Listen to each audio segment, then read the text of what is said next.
என்ற பெயரால் அழைக்கப்பட்டு வருகின்றது. साथियों, राजेंद्र चोल ने गंगईकोंड चोलपुरम कोविल की स्थापना भी की थी। यह मंदिर आज भी विश्व का एक आर्किटेक्चरल वंडर है। ये भी चोला साम्राज्य की ही देन है कि मां कावेरी की इस धरती पर मां गंगा का उत्सव मनाया जा रहा है. ராஜேந்திர சோழன் கங்கை கொண்ட சோழபுரம் ஆலயத்தை நிர்மாணமும் செய்தான். இந்த ஆலயம் இன்றும் கூட உலகின் ஒரு கட்டிடவியல் அற்புதமாக திகழ்கின்றது. அன்னை காவிரி பெருகி பாயும் இந்த பூமியிலே அன்னை கங்கைக்கு திருவிழா எடுக்கப்படுவது என்பதும் கூட சோழ சாம்ராஜ்யத்தின் நற்கொடையாகும்.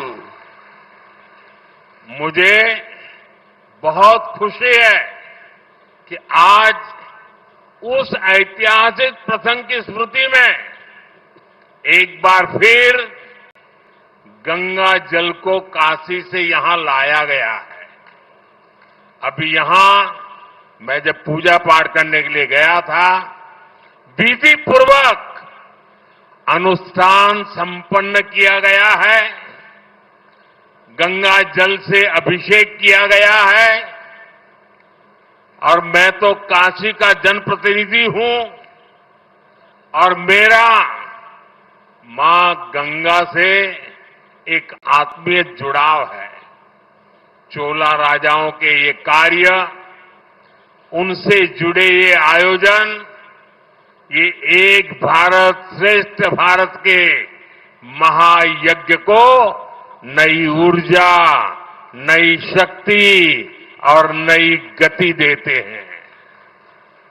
அந்த வரலாற்று முக்கியத்துவம் கொண்ட பின்புலத்தின் நினைவினிலே மீண்டும் ஒருமுறை கங்கை நீரை காசியிலிருந்து இங்கே கொண்டு வந்திருப்பது எனக்கு மட்டற்ற மகிழ்ச்சியையும் உவகையையும் அளிக்கின்றது.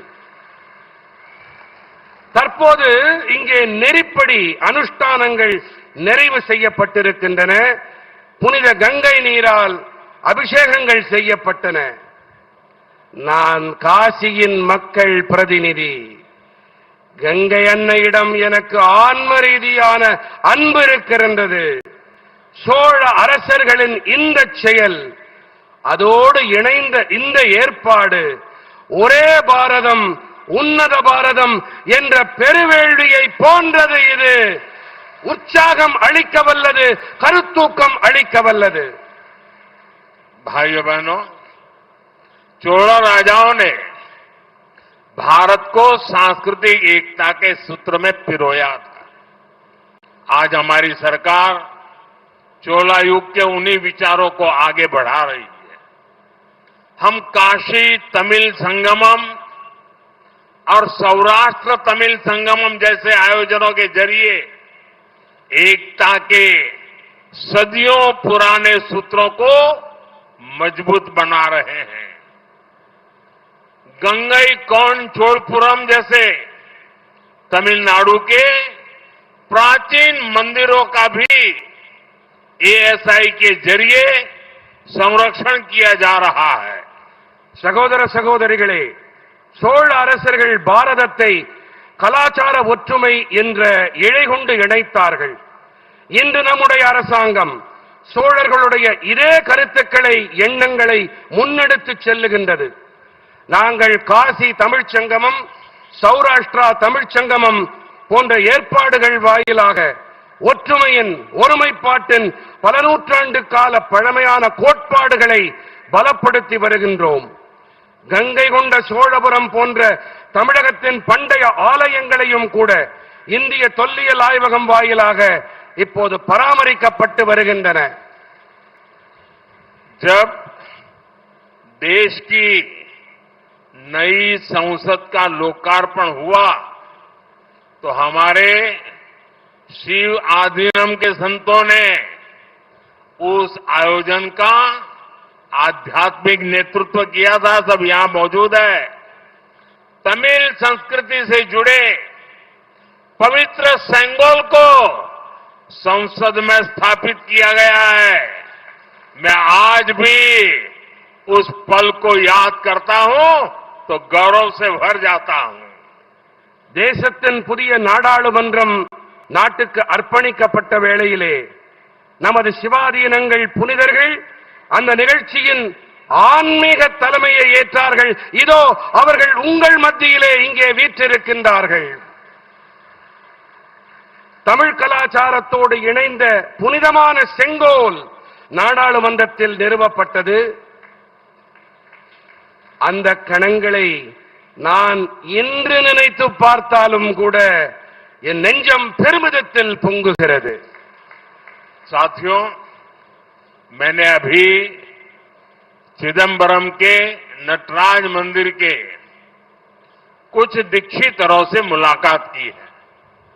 उन्होंने मुझे इस दिव्य मंदिर का पवित्र प्रसाद भेंट किया, जहां भगवान शिव की नटराज रूप में पूजा होती है। नटराज का ये स्वरूप, ये हमारी फिलॉसफी और साइंटिफिक रूट्स का प्रतीक है। நண்பர்களே, நான் இப்போதுதான் சிதம்பரம் நடராஜா ஆலயத்தின் சில தீட்சிதர்களை சந்தித்தேன். சிவபெருமான் நடராஜராக வழிபடக்கூடிய அந்த திவ்யமான ஆலயத்தின் பவித்திரமான பிரசாதத்தை அவர்கள் எனக்கு அளித்தார்கள். நடராஜரின் இந்த ஸ்வரூபம், இது நமது தத்துவம், அறிவியல் வேர்கள் ஆகியவற்றின் அடையாளம். भगवान नटराज की ऐसी ही आनंद तांडव मूर्ति दिल्ली के भारत मंडपम की शोभा भी बढ़ा रही है। इसी भारत मंडपम में G20 के दौरान दुनिया भर के दिग्गज नेता जुड़े थे। நடராஜ சுவாமியின் இதே போன்ற ஆனந்த தாண்டவ மூர்த்தி தில்லியின் பாரத் மண்டபத்தின் அழகுக்கு அழகு சேர்த்துக் கொண்டிருக்கின்றது. இதே பாரத் மண்டபத்தில் G20 போது உலகெங்கிலும் இருந்தும் உலக மகா தலைவர்கள் எல்லாம் குழுமினார்கள். साथियों, हमारी शैव परंपरा ने भारत के सांस्कृतिक निर्माण में बहुत बड़ी भूमिका निभाई है। चोला सम्राट इस निर्माण के अहम आर्किटेक्ट थे, इसलिए आज भी शैव परंपरा के जो जीवंत केंद्र है तमिलनाडु उनमें बेहद अहम है। நமது சைவ பாரம்பரியம் பாரதத்தின் கலாச்சார நிர்மாணத்திலே மிகப்பெரிய பங்களிப்பை ஆற்றியிருக்கின்றது. சோழ பேரரசர்கள் இந்த நிர்மாணத்தின் முக்கியமான சிற்பிகளாக விளங்கினார்கள். ஆகையால்தான் இன்றும் கூட சைவ பாரம்பரியத்தின் உயிர்ப்புடைய மையங்களில் தமிழ்நாடு மிகவும் முக்கியமானது. महान म्यांमार संतों की लीगेसी, उनका भक्ति लिटरेचर, तमिल लिटरेचर, हमारे पूज्य आधीनमों की भूमिका, उन्होंने सोशल और स्पिरिचुअल फील्ड में एक नए युग को जन्म दिया है. பெருமைமிகு நாயன்மார் புனிதர்களின் சீர்மரபு, அவர்கள் யாத்த பக்தி காப்பியங்கள், செம்மொழியாம் தமிழ் மொழியின் இலக்கியம், நமது போற்றுதலுக்குரிய ஆதீனங்களின் பங்களிப்பு, அவர்கள் சமூக மற்றும் ஆன்மீக களங்களில் ஒரு புதிய யுகத்திற்கு பிறப்பளித்திருக்கின்றார்கள். साथियों, आज दुनिया जब इंस्टेबिलिटी, वायलेंस और एनवायरमेंट जैसी समस्याओं से जूझ रही है, ऐसे में शैव सिद्धांत हमें सॉल्यूशंस का रास्ता दिखाते हैं। நண்பர்களே, இன்று உலகம் நிலையில்லா தன்மை, வன்முறை மற்றும் சுற்றுச்சூழல் போன்ற பிரச்சனைகளில் உழன்று வரும் வேளையிலே சைவ சித்தாந்தம் நமக்கு தீர்வளிக்கும் பாதையை துலக்கி காட்டுகின்றது. आप देखिए, तिरुमूलर ने लिखा था, अनबे शिवम, अर्थात प्रेम ही शिव है, लव इज शिवा।